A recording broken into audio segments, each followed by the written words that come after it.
Randy. Hey there, Jonathan. How you doing? Oh, pretty good. How are you? I'm doing good. Kind of reading some of the news about Afghanistan. Not exciting, that's for Not a sure. great. No.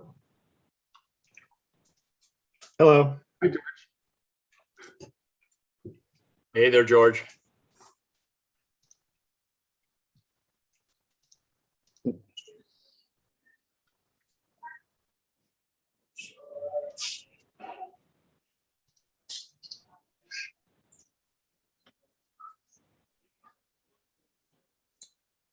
Randy, you have a different mountain behind you today. I do. But it's not real, so don't worry, Chip. I knew you were concerned for me. Now, it was time for a change of backdrop. Yeah, given some of the emails that have floated around regarding the parking garage, I thought this would be appropriate backdrop.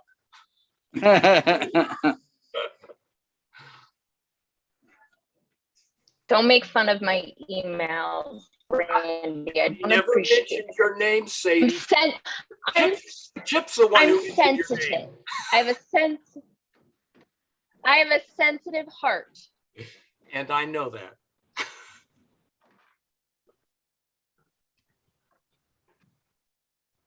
And I agree with that. All right, let's get rolling here. It's good to see everybody. Hope everybody's been hanging in there and doing the thing for the last 2 weeks. And as usual, let's get started with Dr. Ryan to kind of give us an update of kind of what's going on with the COVID testing, vaccinations, upticks, and kind of give us an update on where we're headed. Dr. Ryan? Thanks, Mayor Hillman. Good afternoon, everyone. I'm sparing you the video of me. I got stung by a hornet yesterday on my lip. So I'm a little bloated. Anyway, where are we? We are headed in the wrong direction in this country, in this state, in the county. We are on the same trajectory we were last week in the last 4 weeks. Cases are now surging in 40 states across the United States. As you've probably watched some of the news, there are municipalities in this country that are out of beds, literally ICU beds. It is now unequivocally the pandemic of the unvaccinated. Cases are in excess of 100 and I didn't even check the number yet today. I guess 150,000 plus a day. In Colorado, similarly, our case counts are going up, not quite the rate at which Florida and the South, which is predominantly unvaccinated, but we are seeing a significant trend over the last several weeks here in Colorado as well, driven and fueled primarily by the unvaccinated and the Delta variant. In Clear Creek County, our case counts have remained at a fairly high level since last winter.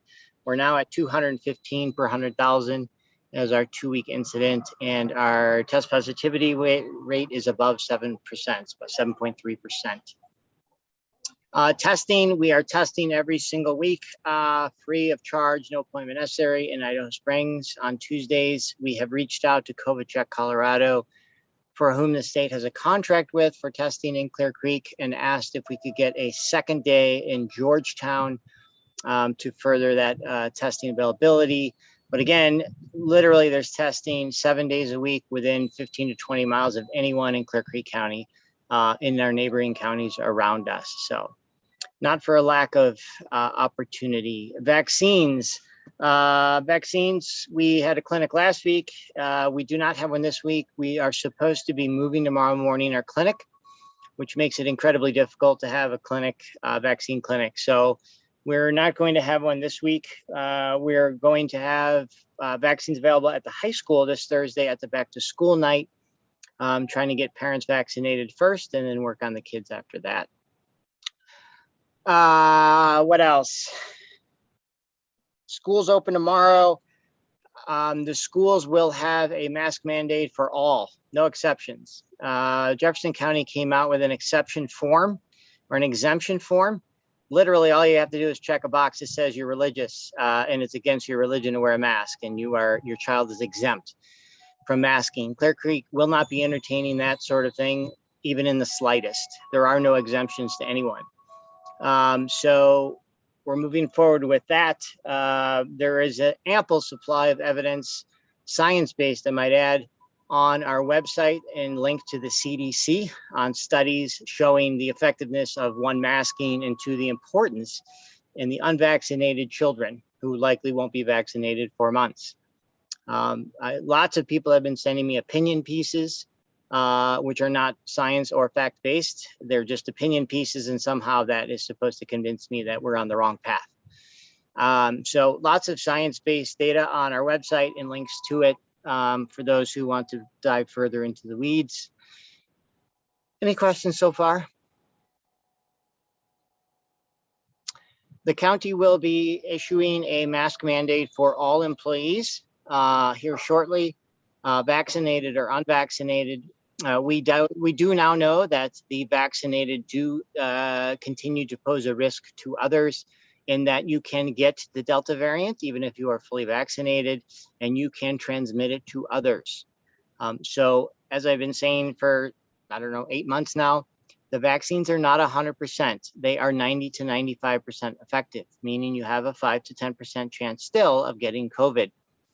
The outcome for you if you are vaccinated will be far more pleasant than if you are unvaccinated. So outcomes are much better for folks who are vaccinated, and still 95+% of cases across the country are in the unvaccinated. So we ask, and going to be asking all county employees to be wearing masks moving forward anytime inside. In Gilpin County, who says little counties can't be leaders, they just passed a mask mandate and a testing regimen for their counties and county employees who are unvaccinated. So I have a sneaking suspicion that will be in our future, given our giant next door has led the way for us. Any questions so far? Sadie, are you raising your hand? Yeah, I had a question, Dr. Ryan. So for Gilpin County, what they're doing, that's for just their county employees, correct? Where they're doing, if you're unvaccinated, the testing requirement. They're not asking employers to put that on their employees, are they? No, yes, you're correct. It's for county employees only. We have a similar, we have the exact same thing right now in place for the school district in Clear Creek County. So school district employees who are unvaccinated need to be tested twice a week. We do not currently have that for county employees, and certainly we haven't yet. Gilpin hasn't suggested that employers do that. Obviously, as an employer, that would be your call and how you want to deal with the unvaccinated folks. That's a business by business decision. I would strongly encourage it for sure.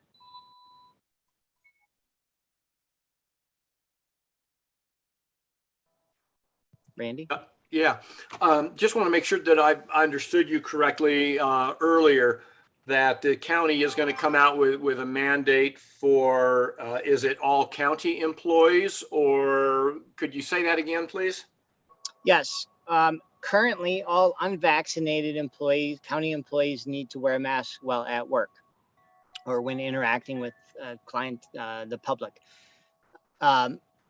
What's going to be coming out here probably today is that all county employees, regardless of vaccine status, will need to wear masks in the same fashion.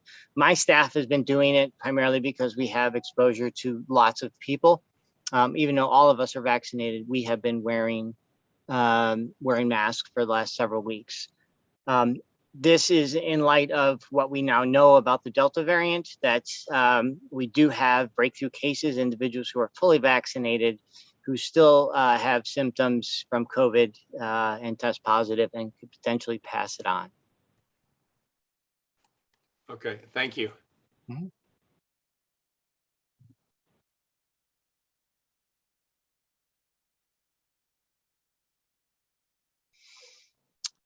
Any other questions? So a couple from me, Dr. Ryan. How long is it taking to get the results from the test back? If you got tested tomorrow, for instance, most folks get the results back by Thursday, so 2 days, some by Friday. We're certainly aware of everyone by Friday, and there is sometimes a delay in that once the results are entered, then they have to get entered into the SIS, which is the state database, which is where we would learn of that positive case. So that may delay us knowing about it for a half a day or a day, but individuals who got tested would generally know within 48 hours or so. Okay. Another question is, if the kids are going to be required to wear masks during school, how does that relate to contact sports? I mean, are they going to be able to wrestle, and are they going to be able to play football? And has there been any conversation about that? There's been a lot of conversation about that. It's what I do in all my free time. We have talked at length with Superintendent Quambeck, with Chris Gould, with other schools and districts, as well as other public health directors. There are some sports, as an example, volleyball comes to mind because it's really the first sport of the year in most schools. It's an indoor sport, so everyone will be required to wear a mask. Wrestling is out. There's no way to safely wrestle. You can't wear a mask while wrestling. You're literally in their face, in their armpit. You're everywhere that you shouldn't be during the time of COVID. So wrestling there's no feasible, reasonable way to accommodate wrestling at this point. So it's really a sport by sport assessment. Football, which is outside, which helps a lot. So at this point, and this will all clearly depend on if we have, for instance, an outbreak at the school. Will that sport continue? So right now, football is not going to require masks because it's outside, and the vast majority of the players aren't up close with each other. There are clearly some positions that's all they are is up close, but it's going to be a sport by sport conversation in terms of what they do. Now, aggravating this entire situation is a little organization called CHASA, who has no regard for science or any sort of authority whatsoever. And what they did last year was they created an incredible situation of confusion for everybody deliberately. And so at this point, unfortunately, CDPHE isn't going to do anything to rein them in. So many principals have expressed incredible frustration with them because they seem to think that the pandemic is over and whatever they say goes. They do have a new president, and we are reaching out to them. CalFO is reaching out to the new president of CHASA to try to change the way that we move forward and way that we discuss protocol, because right now it's a patchwork between counties. And as you know, sports go across county lines on a daily basis, a weekly basis. So really trying to have a broad set of rules that everyone is following is where we're trying to get to that point. But we'll see if CHASA is a willing participant in that discussion. Okay. Thanks for putting that in the chat, George. I might just add, I don't think I heard Tim say this, but the Board of County Commissioners has gone to bi-weekly meetings. We're not meeting any week anymore. So you won't get a COVID update tomorrow. And then I know Gilpin passed this public health order. I haven't seen a schedule request for our board to consider one.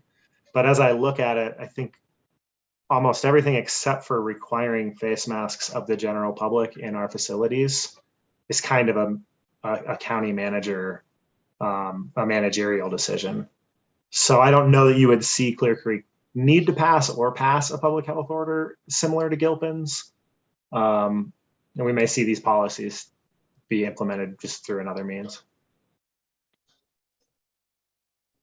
Yeah, and George, that to your point, that's what Brian, our county manager, is doing now in putting together the mandate for county employees and a mask mandate for them.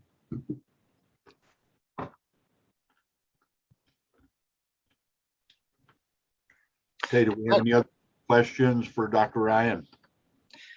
One day I will come on this meeting and say some really positive, outlooking things, but the reality is what it is, and I didn't create it. We're headed in the wrong direction. You know, to be quite frank, we could easily reach 200,000 cases a day in this country. 50% of Americans are unvaccinated at this point. So there's a very large pool of potential cases moving forward.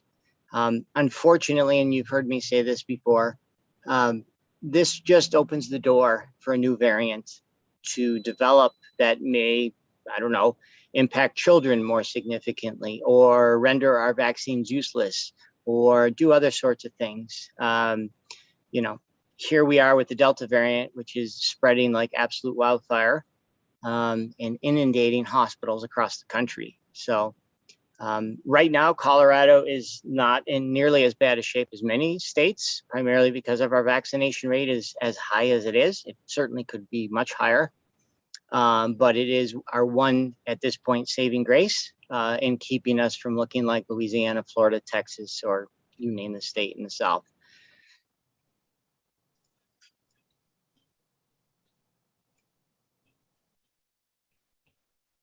Okay, anything else? And Dr. Ryan, I'd just like to thank you. I know that your job is not an easy one. You know, when you have to come in and give bad news over and over and over, and we're all hoping for that day that you come in and say, take off your mask and go kiss your neighbor. You know, but Yeah. I know that you're in a tough position, and I really appreciate you having the scientific background that you promote to us when you come to our meeting. So I appreciate you, Dr. Ryan. Thanks, Mike. Okay, anybody else? All right, while we're talking about COVID and where it could be heading, the first thing I want to really start talking about is what's everybody's idea for moving into the winter season? Sadie? So a lot of people have heard from me. I want to apologize first that I haven't been able to make the last couple of meetings. My life kind of got in the way there for a little bit, but my family is back with no emergencies for a while, so that's a good thing. So I've talked to a lot of people face to face about this and how to use the minor street market to set us up for if we have to limit indoor dining again. Why go backwards to maybe keep the plan we have moving forward, and how to ensure that we're taking care of the space well, transitioning the space into fall, and then how do we address winter and snow and those kind of concerns. I think a lot of the members and a lot of the people in the ISMA are thinking that what we would love to be able to see is it open or close, the market open, staying as it is until like Small Business Saturday, which would be the Saturday after Thanksgiving. That way, as we see the increase in traffic again coming up for the leaf peepers, we have a way to spread them out. And that way, if we do see any capacity restrictions coming our way, we have a way to make sure lots of people are comfortable with activating the outdoor dining space. The ISMA is looking at transitioning the barrels till fall.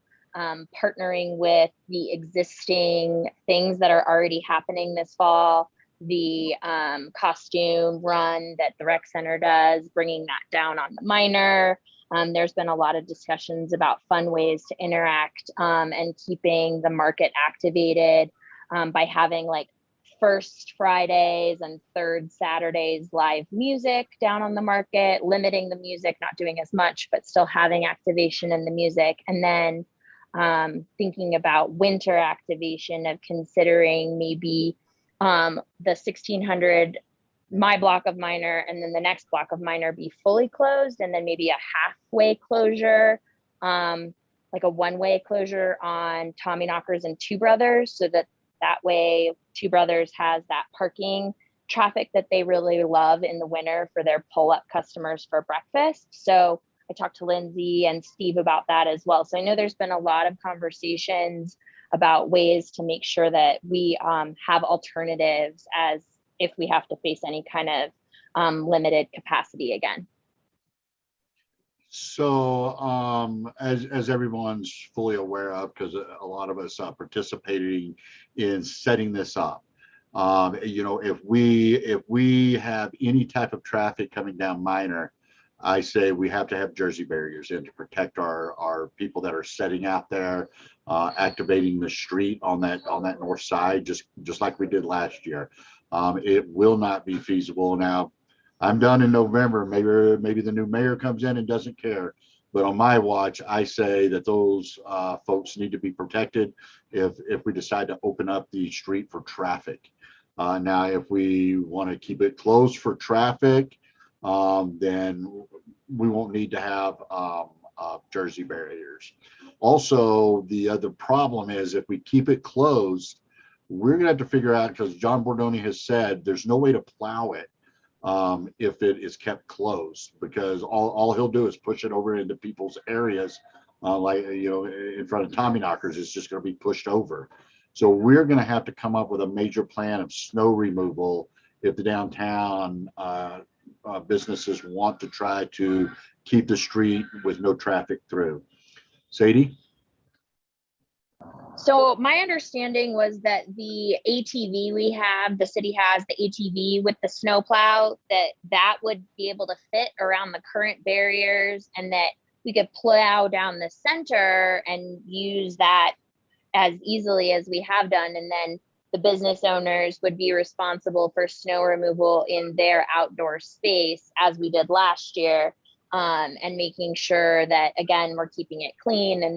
And up until, the Small Business Saturday, we generally don't get a ton of snow until after the first of the year. So kind of maybe thinking towards like plan A transition, and then maybe as we transition into the next step for like full winter and going back. And I don't disagree with you on some sort of protection if we choose to open up for any kind of traffic on Minor. I think that definitely is a priority, and finding a way to make sure that they're protected. I always look at Golden and I'm like, that's so scary. It's like the tiniest little fence in between you and traffic. So I can understand the need for that, but wouldn't the ATV snowplow be able to assist us in that way? The ATV snowplow can't move. I mean, it can move, but it can't remove the snow. And that's where the problem's going to come in, is where do they push it, and try to remove it. I could talk to John Bordoni about the Cabata being able to do that. And that's what this meeting's about, is us coming up with these things, and John's taking notes for us, so we can address this and talk about it. It is a process. We just want to make sure that we can get that snow out of there, and it still is attractive for people to walk down. Yeah, because if we could move it with the Kubota like down to the through streets, and then we could push it with the through streets, back into the back parking lot where it generally lives, right? Is that where they end up putting it? Yeah, there's an area down at that east end of our parking lot that usually is snow storage. Yes, that is correct. So we'll work with John on that. So kind of a recap on that. We want to try to look at going through the end of October or November with the current setup. TJ? Hey, Sadie. While you were talking, I went to the web and I kind of pulled up Idaho Springs average monthly snowfall. And, I don't know whether I believe the data that I saw or not, but it says that October, our average snowfall in inches in Idaho Springs is 26. Sure seems high. And then in November, it says our average snowfall per inch, average snowfall is 40 inches. And that's from the US climate data. So whether we believe it or not, that still starts beginning to approach something I would call kind of significant. So I just throw that out there. I'm all in favor of trying to keep the marketplace open as long as we can. But at the same time, I think we need to be certainly kind of paying attention to what do we do with all the snow, obviously, especially if it's piling up and we've got to get an emergency vehicle down Minor. Yeah, and I also looked at all of that snow traffic, and I'm with you, Randy. I'm like, wow, really that much snow? Maybe in like one day. But I think also one thing that's huge is to address your original question, Mike, was I think a lot of us are thinking Small Business Saturday would be the Saturday in November. It's after Small Business Saturday is the Saturday after Thanksgiving. Right, and when we do our tree lighting. So I'm good with that, if everybody else is good with that. Just another, let me kind of frame this question a little bit.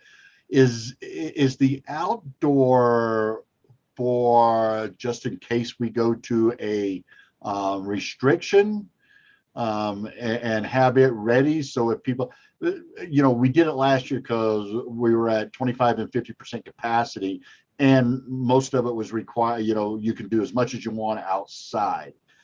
Steve, are you someone that still wants to set up outdoor seating regardless one way or the other, or would you be, if we're still at full capacity, would you say I wouldn't even worry about outdoor seating? We'd prefer to move our business inside where we can do a better job of servicing people, but we do want to be prepared if something COVID related happens. My opinion is we tried the one way all the way down last year. It'd be good to probe into this season and try something different, like full closure or having this block open, that one not. I'm not very, I thought they were ugly. So if there's some other solution to that, it'd be more entertaining. Okay. TJ? Hey guys, good to see you all again. I was actually able to take a vacation this summer, so I missed a meeting there, and but it's nice to be back on this call. To Steve's point about the general aesthetics of the Jersey barriers, it's not something I really like. I do love the idea of at least kicking the can down the road until Small Business Saturday, and because I think there are a lot of opportunities still for people to come up here. I think people really like the way it is. The snow removal aspect, businesses are responsible for their easements in general. I don't think we're talking about a whole huge difference as long as that snow removal would then be possible. And then my last point would be, we're looking at making investments in heating that would go into November. It's not a small expense. So to know that we would be able to have that capability past Thanksgiving or at least through that weekend would be very beneficial. All right, thanks, TJ. Anybody else like to weigh in? Linda? When do we start Christmas decorations, and does it make a difference whether the road is still closed or not? I would anticipate them coming in September to put the lights up because they have a pretty busy schedule. And they'd be turned off. Typically, we turn them on in November. So yeah, I could see up to Small Business Saturday, and then kind of the next stage is Christmas. So that makes sense to me. I also just want to mention that we really have tried to partner across different organizations to make sure that if the market is closed, we are providing outdoor activities and activation throughout the Minor Street area, as well as throughout Idaho Springs together, to make sure we're creating, again, that consistent activities and things to be done. So there is a bunch of things in the works. If we can have the market open, there would be lots of outdoor activation as well for both our citizens and our visitors to participate in. So I think, to answer another question, both. Is it just for COVID? Yes. And did COVID prove that people enjoy eating outside even when it's kind of chilly? Yes. So I think it's a there's positives to both sides of that. Right. Anybody else like to weigh in? Okay, well, this is something that we need to continue to discuss because our summer season will be over soon, going into fall, and then of course into the winter season. And we just want to make sure that we have a good plan and that we're ready to go and we're off to the races. And if this is going to be for us to see about getting Jersey barriers again, then we need to start looking now. I agree, as well as everybody else, that they're not attractive at all. What I would probably like to do is to see about maybe the city purchasing some and then allowing people to paint on them, decorate them, make them look pretty, whatever they want to do. And then when we take them down, we kind of number them so we knew who drew on which ones, and we can get it back in front of their place in the future. But of course, CDOT won't allow us to paint on them and everything. So that's if we do that, then I think we can make them a lot more attractive than they were. We were just scrambling around last year and kind of got the concept of what we wanted to do. Now we can go in and perfect it with this year, but we really need to kind of hone in on if that's what we want to do, because I believe there were 30 on Minor Street.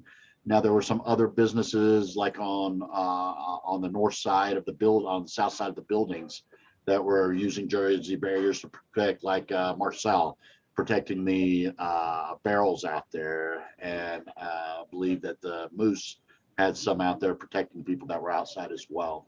I don't think we need all those again this year. I think and then Steve, of course, if you're going to set the tents up on the west side, that comes into a whole play of additional Jersey barriers and stuff over there for you. So let's keep this in mind and jot down some thoughts, and we'll revisit it in a couple of weeks so we can start planning for this. Sadie?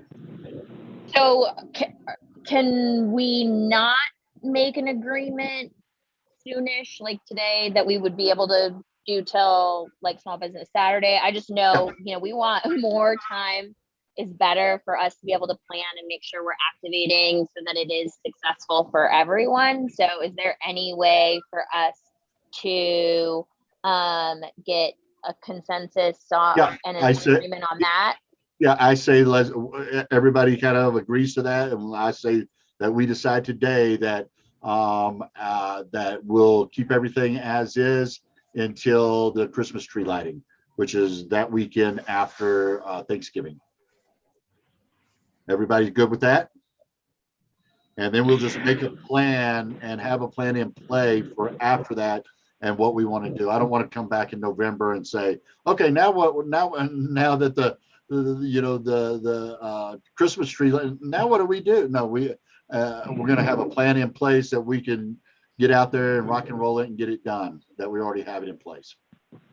Yeah, and Mayor, I just wanted to point out real quick, like Arvada and I think Littleton in their historic downtown area, they've been working on making kind of their marketplace, downtown marketplace in the Old Town area permanent year round.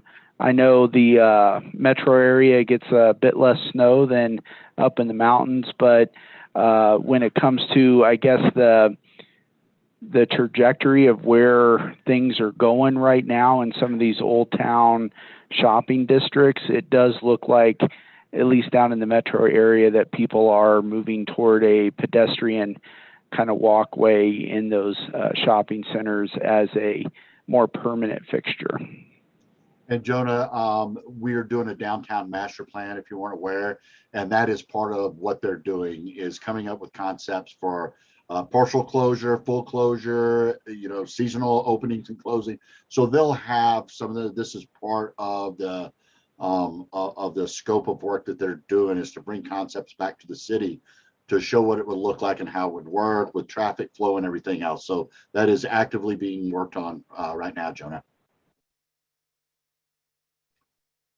Okay.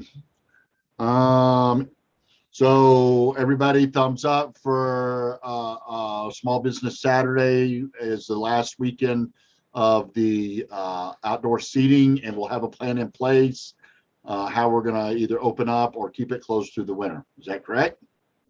Everybody's good? All right. I'm good. Okay. Hey Mike. Yeah. Linda asked in the chat about the parking Yeah. thing, and then also I saw Lindsay had to jump off to another meeting, so we kind of missed that. But would you or John make sure we address that for her? Yes, I was going to say, John, would you get some information to Linda so she knows what's going on? Did y'all set up another meeting, John? Yes, it's tomorrow at Steve, is it 5:15? Is that right? 5:15 where? 5:15 at Tommy Knockers. Steve saying 5 o'clock at Tommy Knockers. Oh, 5 o'clock, sorry. 5 o'clock at Tommy Knockers, Linda. And they should have information as we continue to move this. And just to let you know, Linda, we're still working with it and juggling the balls on this thing, because we got to figure out, and we've got a deadline, November, because if we have to have something on the ballot November, and we have to have that ballot language by the end of August. So we're on a pretty quick time frame here. So I hope that you can attend that meeting tomorrow night and get the information that you're asking and ask questions. Okay. Thank you. Let's see. Also, this weekend, just so everybody knows, we have had a couple of folks in our community, along with Sadie. Thank you, Sadie. Preparing for Haley Washington, our gold medalist volleyball player that went to school in Clear Creek County. I'm proud to say that Haley played baseball with my son back when we first got here. So from baseball to gold medal volleyball is, for our community to generate and have somebody to represent and come out of our community that accomplished something like that is huge. So the plan is, John sent it to me. They're going to meet at, several are going to meet at the baseball fields at 3 o'clock. Is that correct, John? And then they're going to, I don't know how many cars are going to be in the parade, procession, whatever you want to call it, but it will come down Colorado Boulevard, and it will, at the visitor center, will take Minor Street, and it will come down to 17th, and it will take a left on 17th, a right through the parking lot, and anybody in the parade that have riders with them will drop them off at 16th. Then we will have some sort of pop-up tent available at the Century. Are we still in front of the CenturyLink building? Is that, or in front of the Minor Decadence?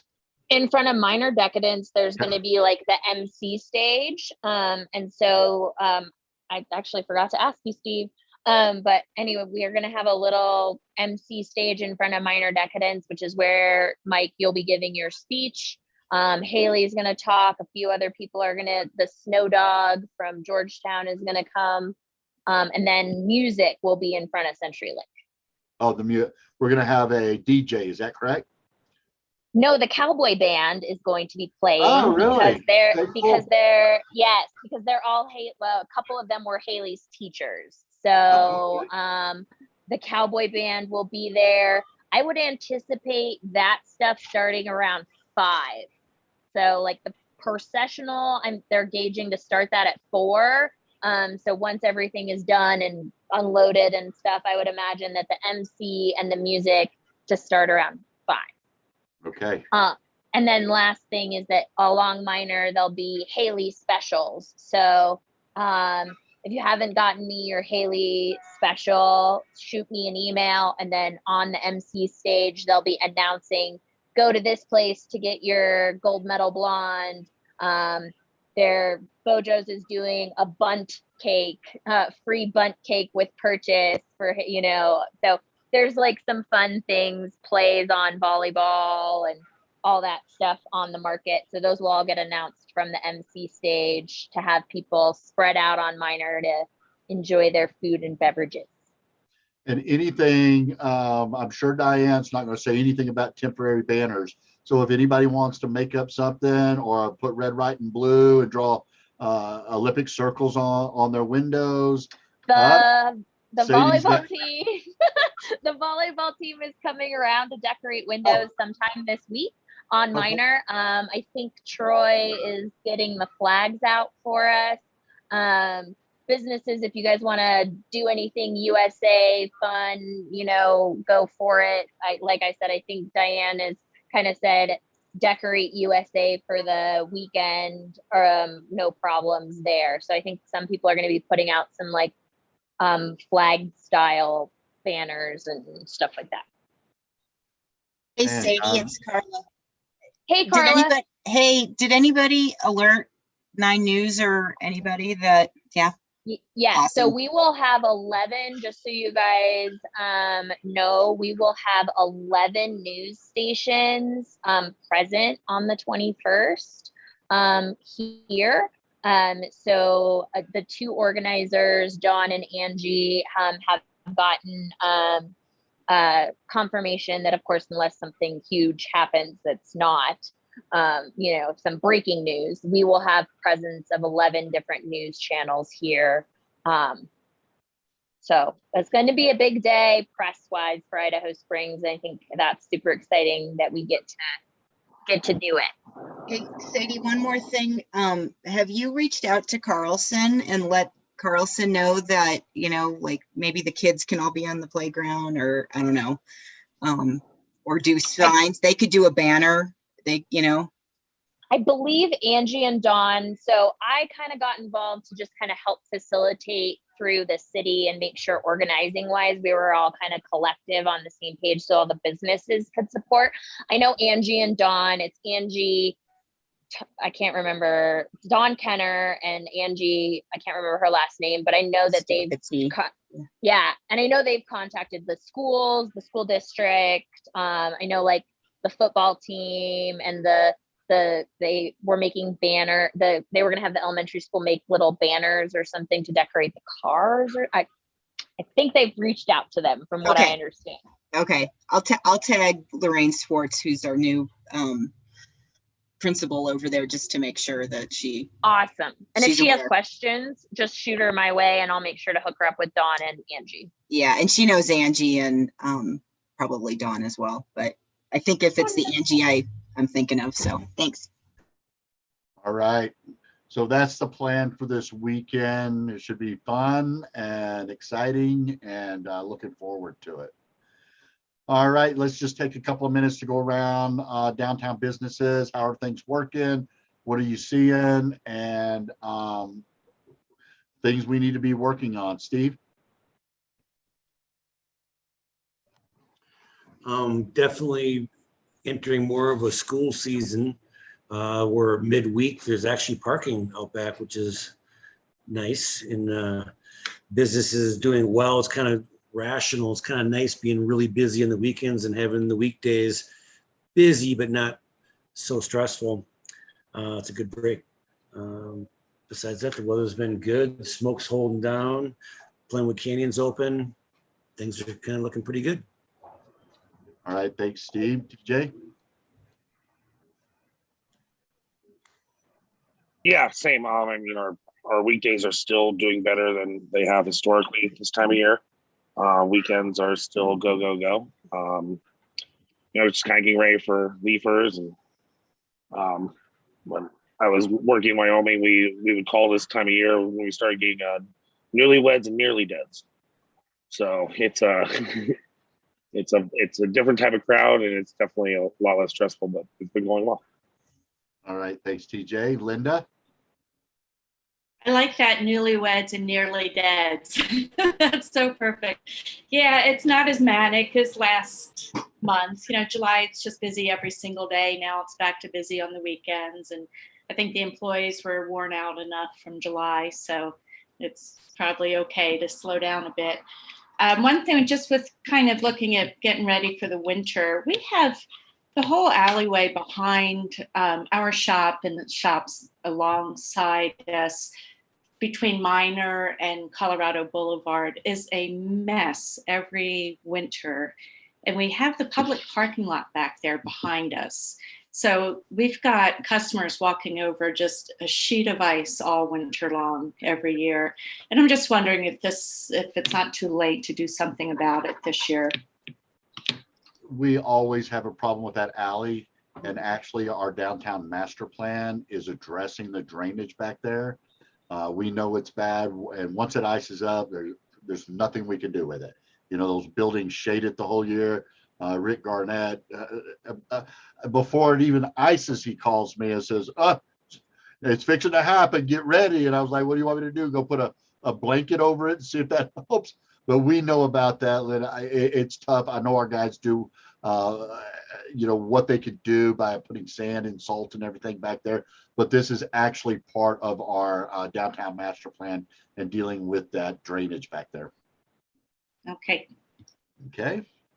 Let's go to real quick. Let's see what's going on up in Georgetown.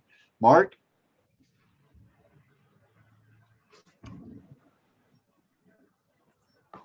Are you there, Mark Grable? All right, Chip, you want to give a quick update? Man, everybody had something else to do. Oh, there he is. I don't have a whole lot to add to what's been mentioned at this point. I'm kind of quiet today. All right, Randy. Just kind of reiterating that it is beginning to slow. I think that we've hit our peak. I mean, in kind of looking at some of the numbers, up until the last 2 weeks, we had 9 straight weeks where revenue exceeded the prior week's revenue. And then 2 weeks ago, we saw our first small decline. And then this past week that just ended, we dropped about 11% from the prior week. So I think we've hit our peak and we're slowly coming down. Just it'll be interesting to see kind of what happens because this is a new world and see how it levels or continues to come down. But clearly we're starting to slow down just a little bit. All right. Thanks, Randy. And at the East End, same thing. Weekends have been crazy, and today I had to go make sure the open sign was on. we got a little rush at the beginning, and then all of a sudden it was like, where is everybody? And I went and made sure our open sign was on. It is on. It's just that kids go back to school tomorrow in Clear Creek County, and it's kind of what I say, a couple of weeks of breathing during, and then we'll start picking up with the leaf peepers and the experienced folks that come through our community looking at the trees. That's what I call them. I don't call them the nearly dead. I call them experienced. So, all right. It just rolls off the tongue really well. Right. Okay. Let's just round table. Anything else out there that we need to throw out there? Any successions that you would like to put out there, or things that we need to continue to work on? Besides the alley behind Linda's place. Center alley is a whole thing. I know. Also, as you probably know, there's gonna in November there will be some change of council members. If any of you are local and would love to be on city council or the mayor, please pick up a petition and get it signed back to us by August 23rd, I believe it is. And with that, I don't have anything else. I'm just kind of leaving it open. Does anybody else want to have any questions or thoughts that they would like to share? Well, I can give everybody a quick update on progress with Club Hotel. Hopefully, if anybody's kind of walked by, we have our kind of eventually coming signs up, kind of giving people a little bit more of a picture of what's coming. We are in the process of getting all the exterior log siding off the original house. And I would say, within the next week here or so, we should have that all pretty much cleaned off. And then we're going to have some exterior contractors. As soon as we get through the permitting process, we'll start our exterior contractors working on trying to get things sealed up and painted before the snow starts flying to any great extent. And then, of course, we'll be spending most of the winter, into the first quarter of next year, doing all the interior work so that we have a nice warm place for people to stay in Idaho Springs for the winter. All right, thanks, John. Josh, did you get things settled with the Historical Society, HPRC? Yeah, we have our COA. It has a condition on it. We believe we're working within those conditions, and at this point, we feel comfortable with where we're going to end up here. Just everything will get submitted through the permitting process, and obviously they'll review it at that time. And if there's any issues, we'll have to work through them. Thank you. All right. Looking forward to it. Jonah, thanks for the update. All right. John, do you have anything else for the group? Not at this time. All right. Thank you. All right. Well, good meeting. It's good to see everybody. Oh, one other thing. The city did go back to in-person meetings for city council. We did 2 of them. And from what we're hearing from Dr. Ryan, we have decided to go back to Zoom. We don't want to take any chances. We do have a couple of experienced council members, and we just want to make sure that they're safe, we're safe. And so we have gone back to Zoom meetings, and it will be organized and run just like we did before with John Payne and Diane being able to take public comment and us being able to do that. Chip? Yeah, is there the next meeting going to happen? No, we don't have the 3 o'clock meeting. I'm hoping to pull that together next Tuesday in between. Okay. All right. Thanks. All right. Okay. With that, I think that's it. It's good to see everybody. Continue on. If you ever have anything, please reach out to John or Andy or myself. And y'all have a great rest of your week, and we'll talk to you soon. Thanks, Mike. Thanks.